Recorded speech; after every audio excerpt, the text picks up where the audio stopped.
कोतवाली पुलिस ने गौमांस से जुड़े मामले में 3 और आरोपियों को गिरफ्तार किया है। इस प्रकार अब तक की कार्रवाई में 4 आरोपी पुलिस के हत्थे चढ़े हैं। आरोपियों के विरुद्ध धारा 5/9, 4/11 मध्य प्रदेश गौवंश वध प्रतिषेध अधिनियम 2004 के तहत अपराध पंजीबद्ध कर न्यायालय में पेश किया गया।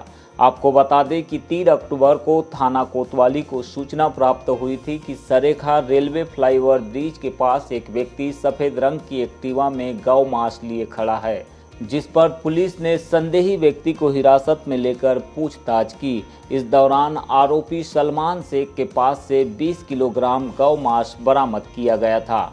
इसी मामले में पूछताछ के बाद आरोपी की निशानदेही पर पुलिस ने मोहसिन खान 38 वर्ष, समीर हाजमी 43 वर्ष और अमोली निवासी जुबेर खान 32 वर्ष को गिरफ्तार किया है। प्रकरण में एक अन्य आरोपी हैदर अली चंगेरा रावणवाड़ी निवासी की तलाश जारी है। कोतवाली के थाना प्रभारी विजय राजपूत ने मीडिया से चर्चा में इस पूरे प्रकरण की विस्तृत जानकारी साझा की। जो डायल 112 है उसके द्वारा थाने में सूचना दी गई और तत्काल पुलिस की टीम रवाना हुई। उसकी जब गाड़ी की तलाशी ली गई तो उसकी गाड़ी में, उसकी डिग्गी में करीब 20 किलो गोमांस पुलिस को प्राप्त हुआ। काली पन्नियों में पैक था। जो उक्त आरोपी का नाम है सलमान शेख, पिता का अब्दुल अजीज, उम्र 21 वर्ष, निवासी 12 का रहने वाला है। इसके पहले से भी इस पर कई अपराध पंजीबद्ध हैं। गोवंश वध अधिनियम के भी इस पर अपराध पंजीबद्ध हैं। करीब 12 से 13 अपराध इस पर पूर्व से पंजीबद्ध हैं। ये वहाँ का लिस्टेड बदमाश है। इससे जब पूछताछ हुई तो इस मामले में 4 अन्य आरोपी भी सामने आए। मोहसिन खान पिता हनीफ खान और समीर हाजमी पिता बब्बू हाजमी, जुबेर खान पिता इंसान भाई, उम्र 32 वर्ष। ये तीनों दो बालाघाट के रहने वाले हैं और ये जुबेर है ये लाल बर्रा का रहने वाला है। ऐसे करके इसमें टोटल 4 लोगों की अरेस्टिंग हुई है। इनको माननीय न्यायालय में पेश किया गया है। एक अन्य आरोपी जहां से ये जो सलमान था ये जो लेके आता था, हैदर अली निवासी चंगेरा का, इसकी अरेस्टिंग अभी बाकी है। आदिवासी समाज ने 8 अक्टूबर को फॉरेस्ट और राजस्व से जुड़े मुद्दे को लेकर रैली निकालकर प्रदर्शन करने की घोषणा की है। इस संबंध में भुवन सिंह कोर्राम ने कहा है कि दक्षिण बैहर से लेकर लांजी से सटे वन्य क्षेत्रों में निवासरत आदिवासी इन दिनों बेहद परेशान है। रिजर्व फॉरेस्ट की घोषणा के कारण कई जगहों पर विस्थापन जैसी समस्याएं खड़ी हो गई। उन्होंने कहा कि वनाधिकार कानून 2006 के तहत सामूहिक और व्यक्तिगत दावों में परेशानी आ रही है। फॉरेस्ट विभाग और राजस्व विभाग ने इन मामलों में आदिवासियों को उलझन में डाल दिया है। इसी के चलते कई आदिवासी परिवार अपात्र श्रेणी में आ रहे हैं। इसके अलावा क्षेत्र में खनिज उत्खनन की भी जटिल समस्या निर्मित हो रही है, जिसे लेकर क्षेत्रीय जनता ने प्रशासन के साथ जनसुनवाई करने और रैली प्रदर्शन करने की मंशा जाहिर की है। वन अधिकार अधिनियम 2006 के तहत जो सामूहिक दावे और व्यक्तिगत दावों में जो परेशानियां आ रही हैं, ये सारे मामले जो है उलझा के रखे हुए हैं राजस्व डिपार्टमेंट और फॉरेस्ट डिपार्टमेंट, जिनके डाटा एक दूसरे से वेरीफाई नहीं हो पाते हैं। बहुत ज़्यादा वेरिएशन है और इसके साथ में जो भी दावे जो जा रहे हैं वो कहीं ना कहीं फाल्स हो रहे हैं, जिसमें डिस्प्यूट पैदा हो रहा है और जो प्रक्रिया है वो आगे नहीं बढ़ पा रही है। और कहीं ना कहीं उसमें जो जानकारियां भरी जा रही है जो राजस्व डिपार्टमेंट की तरफ से, उसमें बहुत सारी ज़मीनों के कारण कोई अपात्र होते जा रहे हैं और जो पात्र हैं तो वह भी अपात्र हो जा रहे हैं। तो ये सारी बहुत सारी समस्याएं हैं। इसके साथ साथ में जो इन क्षेत्रों में जो खनिज का जो बहुत सारी परेशानियां चल रही हैं, जिसमें वहाँ के नियमों को तोड़कर जिस प्रकार से वहाँ खनन हो रहा है, खनन की अनुमति दी जा रही है, उसके बाद में जो रेत का उत्खनन वहाँ पे हो रहा है, ये सारी समस्याओं को लेके 8 तारीख को क्षेत्रीय जनता जो है वो यहाँ पे एक सारे डिपार्टमेंट के साथ में जनसुनवाई के लिए बैठेगी और यहाँ रैली प्रदर्शन भी उनके साथ में होगा।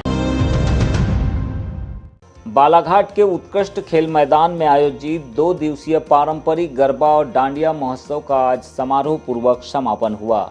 महोत्सव के समापन अवसर पर परंपरा गरबा के मुख्य प्रायोजक अजय यादव प्रमुख अतिथि के तौर पर शामिल हुए। वहीं ट्राइपॉड हॉस्पिटल की ओर से डॉक्टर अर्चना लिल्हारे सहित अन्य प्रायोजक भी कार्यक्रम का हिस्सा बने। समापन समारोह में मुख्य अतिथि के तौर पर विधायक अनुभव मुज्जारे और प्रमुख अतिथि के तौर पर अशोक मंडलेकर भी मौजूद रहे, जहां अतिथियों ने परंपरा गरबा महोत्सव के आयोजकों को बधाई दी और युवक युवतियों के साथ गरबा नृत्य भी किया। आपको बता दें कि Balaghat rice private limited, Sadbhavna foundation, tripod hospital, Triyas institute, Surana jewellers सहित अन्य प्रायोजकों के सहयोग से 2 दिवसीय पारंपरिक गरबा का आयोजन किया गया था, जिसमें शहर के सैकड़ों युवक युवतियों ने गरबा और डांडिया नृत्य की प्रस्तुति दी।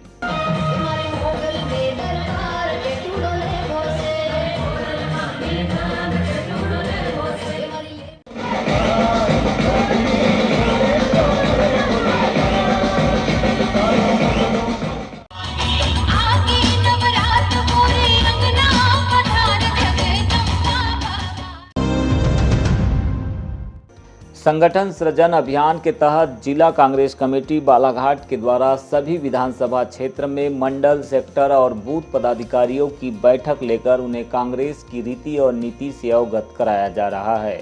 इसी कड़ी में बीते 4 अक्टूबर को कमला नेहरू महिला मंडल में बालाघाट विधानसभा क्षेत्र के कार्यकर्ताओं की बैठक संपन्न हुई। बैठक में मुख्य रूप से जिला कांग्रेस कमेटी के अध्यक्ष संजय उइके, पूर्व सांसद विश्वेश्वर भगत, बोध सिंह भगत, वारासिवनी विधायक विक्की पटेल, संगठन मंत्री शफकत खान, पूर्व जिला पंचायत के सदस्य उमेद लिल्हारे, किसान कांग्रेस के अध्यक्ष भूरू पटेल, शहर कांग्रेस के अध्यक्ष श्याम पंजवानी सहित अन्य पदाधिकारी मौजूद रहे। संजय उइके ने कहा कि जिले में कांग्रेस से संबंधित सभी प्रकार के आयोजन और कार्यक्रमों को लेकर कार्यकर्ताओं से सुझाव मांगा जाएगा, फिर उसे समन्वय समिति के सामने रखकर निर्णय लिया जाएगा। इसके साथ ही उन्होंने यह भी कहा कि कई बार ऐसा होता है कि जातिगत समीकरणों को ध्यान में रखकर पार्टी या टिकट प्रदान करती है, जिसमें कई बार कई जातियों के लोग संगठन से छूट जाते हैं। संगठन सृजन में इन्हें भी ध्यान में रखा जाएगा और उन्हें विभिन्न चुनाव में मौका देकर पार्टी को मजबूत करने पर कार्य किया जाएगा। ले जा सके, जन जन तक पहुंचा सके, हर मतदाता तक पहुंचा सके, इसके लिए हमारे नेताओं ने, एआईसीसी ने और मध्य प्रदेश कांग्रेस कमेटी ने हमको निर्देश दिया है कि बालाघाट जिले में 1 लाख हस्ताक्षर अभियान करके आपको देना है और उसके लिए बालाघाट विधानसभा को 17,000 का टारगेट है। हमारे ब्लॉक अध्यक्षगण किधर गए, शहरी और बाकी? तो हमारे ब्लॉक अध्यक्षगणों से मेरा अनुरोध है, 4 हैं और एक 5 शहर, तो 5-5 हजार करके अगर 25,000 कर देंगे हस्ताक्षर अभियान, लेकिन टाइम लिमिट है उसके लिए, समय सीमाएं दमन भैया 14 तारीख तक मुझे वो चाहिए होगा, 15 तारीख को मुझे भोपाल पहुंचाना है। उनके अलावा बालाघाट विधायक अनुभव मुज्जारे ने भी इस सम्मेलन को संबोधित किया। आज मुझे लगता है कहीं ना कहीं मेरे काम आ रहा है और फिर लगातार जो राजनीतिक क्षेत्र में मुझे कदम रख के और आगे बढ़ने का जो रास्ता दिखाया, तो वो आप सबका बहुत बड़ा योगदान है।